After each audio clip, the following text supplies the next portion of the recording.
বন্ধুসকল, আজি আমি ৰামধেনুৰ ৰহস্যৰ বিষয়ে কিছু জানিবলগীয়া প্ৰশ্ন আৰু কোনজন ব্যক্তিয়ে প্ৰথমতে ৰামধেনুৰ বিষয়ে অৱগত হৈছিল। বন্ধুসকল, বিশ্বব্ৰহ্মাণ্ডৰ মহান বিজ্ঞানী নিউটনে পোনপ্ৰথমে ৰামধেনুৰ বিষয়ে মত পোষণ কৰিছিল। সূৰ্যৰ বিপৰীত ফালে হেনো ৰামধেনু দেখা পোৱা যায়। ৰামধেনু সদায় সূৰ্যৰ বিপৰীত ফালে দেখা পোৱা যায়, কিন্তু পৌৰাণিক কাহিনী মতে এইখন হেনো পৰশুৰামৰ স্বৰ্গপথ বন্ধ কৰা ৰামচন্দ্ৰৰ ধেনু। বিজ্ঞানসন্মতভাৱে বৰষুণ হ'লে যিফালে সূৰ্য থাকে তাৰ বিপৰীত ফালে সূৰ্যৰ ৰশ্মি পৰি সেই ৰশ্মিবোৰ 7টা ৰঙৰ ৰশ্মিলৈ ৰূপান্তৰিত হয়।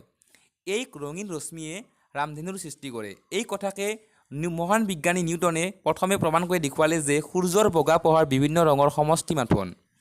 এই ৰামধেনুৰ ৰং 7টা: বেঙুনীয়া, ঘন নীলা, নীলা, সেউজীয়া, হালধীয়া, সুমথিৰা, ৰেড, ৰঙা। বৰষুণৰ আগমুহূৰ্তত বা পাছত অথবা আকাশত যেতিয়া পাতল মেঘ থাকে তেতিয়া অসংখ্য ক্ষুদ্ৰ ক্ষুদ্ৰ পানীৰ কণিকা বা টপাল বায়ুমণ্ডলত ভাহি ফুৰে। এই টপালবোৰত পোহৰৰ ৰশ্মি দুবাৰকৈ প্ৰতিফলিত হ'লে ৰামধেনুৰ সৃষ্টি হয়। অৰ্থাৎ বৰষুণৰ টপালবোৰত পোহৰৰ ৰশ্মি দুবাৰকৈ প্ৰতিফলিত হয় আৰু ৰামধেনুৰ সৃষ্টি হয়। ৰাতিপুৱা বা আবেলি সূৰ্যৰ বিপৰীত ফালে মুখত পানী লৈ ফুকৈ জোৰেৰে ওপৰলৈ মাৰি পঠালে ৰামধেনুৰ সৃষ্টি হয়। ৰামধেনু ওলোৱা সময়ত সাধাৰণতে বৰষুণ কমি থাকে। সূৰ্যটো যিফালে থাকে সেইফালৰ আকাশ পৰিষ্কাৰ হৈ সূৰ্যক উন্মুক্ত কৰি দিয়ে। বন্ধুসকল, ৰামধেনু হ'লে যিফালে সূৰ্য থাকে তাৰ বিপৰীত ফালে ৰামধেনু দেখা পোৱা যায়। যিফালে সূৰ্য থাকে তাৰ বিপৰীত ফালে ৰামধেনু দেখা পোৱা যায়। ৰাতিপুৱা সূৰ্যটো পূব আকাশত থাকিলে ৰামধেনু পশ্চিম আকাশত দেখা পোৱা যায়।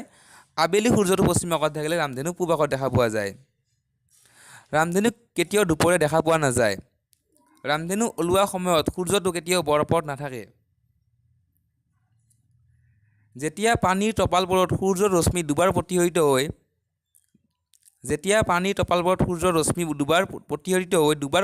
হৈ তেতিয়া এখন ৰামধেনুৰ ওপৰত আন এখন ৰামধেনু দেখা পোৱা যায়।